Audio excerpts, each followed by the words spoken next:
Temos aí a influência da Revolução Francesa, do Estado de Direito surgindo e determinando o que é o direito.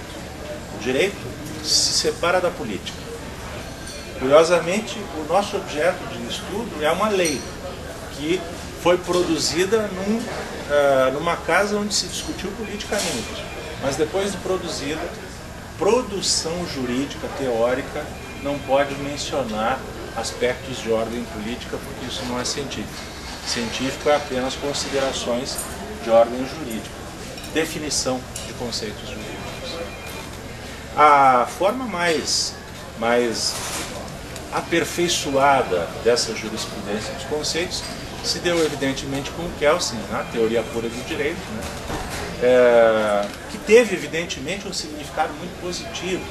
Foi a tentativa de dar autonomia científica ao direito, mas que também trouxe nessa tentativa uma série de problemas. Um deles é o fato de que não se trabalha no direito, ou esta concepção pura de direito, ela não admite que se discuta valores, né? Não é possível tratar de igualdade, não é possível tratar de liberdade, porque o Kelsen dizia: direito é aquela lei produzida em conformidade com o sistema. Se for produzido em conformidade com o sistema, direito é coativo e deve ser cumprido. Aqui no Brasil, no âmbito tributário, a gente pode encontrar com muita clareza essa influência da jurisprudência dos conceitos na obra do Alfredo Augusto Becker. Teve um papel importantíssimo na doutrina nacional.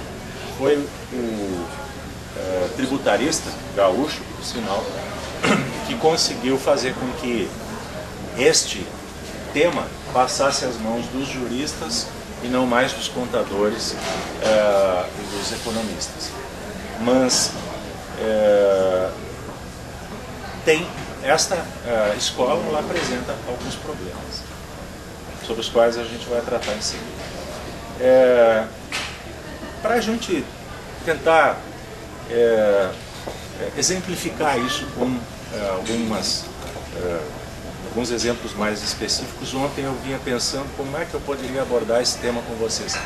E tive a felicidade de me deparar 2 meses atrás com um caso que eu vou relatar para vocês e que vai servir para a gente exemplificar as 3 escolas jurídicas que nós estamos tratando, e aí então o problema da indefinição ou da alteração da jurisprudência dos tribunais nessa área do direito tributário. Bom, no âmbito do imposto de renda, existe uma forma de recolhimento do tributo que é a partir de uma presunção, né? Modalidade lucro presumido. Segundo essa modalidade, a lei presume um certo lucro e aquele segmento vai ter. Então, por exemplo, na área de serviços, esse lucro é de 32%. Ou seja, se eu tive uma receita de 100, a lei presume que 32 desses 100 corresponderam a lucro, e sobre esses 32, então, eu vou aplicar 15% e vou ter aí um imposto de renda. Para a área de serviços, 32%. Bom, o artigo 15 da Lei 92/49 diz isso, então. Para a área de serviços, 32%. Exceto serviços hospitalares, que vai ser de 8%. E aí,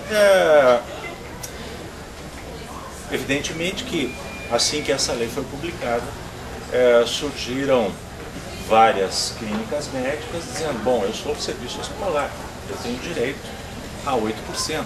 8% é muito mais interessante do que 32%. Para vocês terem uma ideia, o que eu recolho em 3 meses com 32%, eu vou pagar um ano inteiro com 8%. É muita coisa. O modo como o STJ resolveu esse problema, segundo a jurisprudência dos conceitos. A norma é o serviço hospitalar, consequência 15%. Segundo a jurisprudência dos conceitos, o que é serviço hospitalar? Precisamos definir o que vem a ser serviço hospitalar. Definindo o que é serviço hospitalar, nós vamos ter então o quadro fático nos dando as características que se identificam com o nosso conceito, e aí então a norma se subsume ao fato, e aí nós temos a consequência. O problema é que é difícil definir o que é serviço hospitalar. O serviço hospitalar não é um conceito de classe, não é um conceito através do qual eu consiga reunir 5 ou 6 características comuns e dizer, isto é serviço hospitalar. Eu consigo fazer isso de hospital. Poderia dizer para vocês agora aqui de maneira leiga que o hospital é uma organização de profissionais habilitados e equipamentos com vistas ao tratamento e a cura de doenças. E com essa definição, vocês poderiam ir, digamos, a um cantão da China e ali, encontrando um estabelecimento com pessoas trabalhando com acupuntura, vocês diriam que isso é um hospital. Porque as características são mais ou menos semelhantes. Agora, serviço hospitalar não é um conceito de classe, é um conceito de tipo. É algo assim parecido como definir a raça de um cão ou de um gato. Como é que eu posso definir, eu tenho lá em casa um beagle, como é que eu posso definir a raça beagle? Eu não posso, a partir de um conceito geral, descrever essa raça. Eu posso, no máximo, apresentar de forma verbal ou uma figura o desenho do beagle, as características do beagle. Ele é tricolor, ele tem manchas, tem orelhas compridas, tem a cauda para cima. E esse é o tipo ideal do beagle. E eu vou ter muitos que são parecidos, mas não são iguais, que preenchem algumas características, mas não preenchem todas. O fato é que eu não consigo expressar através de um conceito o que é serviço hospitalar. Mas o STJ, seguindo a jurisprudência dos conceitos, resolveu adotar um conceito. E aí adotou o conceito da receita. A receita disse, olha, serviço hospitalar é aquele serviço que permite infraestrutura de internação. Então, se tem infraestrutura de internação, vai ter direito a 15%. Se não tem, não vai ter direito. Óbvio que só sobrou aqueles hospitais ou as clínicas que já eram quase hospitais para ter essa base de cálculo reduzida. Quis com isso dar um exemplo de como a jurisprudência dos conceitos aplica uma norma e como o método adotado pela jurisprudência dos conceitos resolveria esse caso.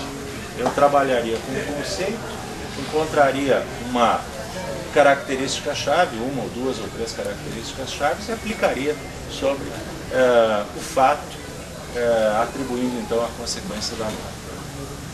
Vamos voltar um pouquinho agora e vamos para a jurisprudência dos interesses. Eu vou voltar de novo para esse caso. O próprio Hering, mais tarde, concluiu que a vida não cabe dentro de conceitos, que a vida é mais rica do que os conceitos.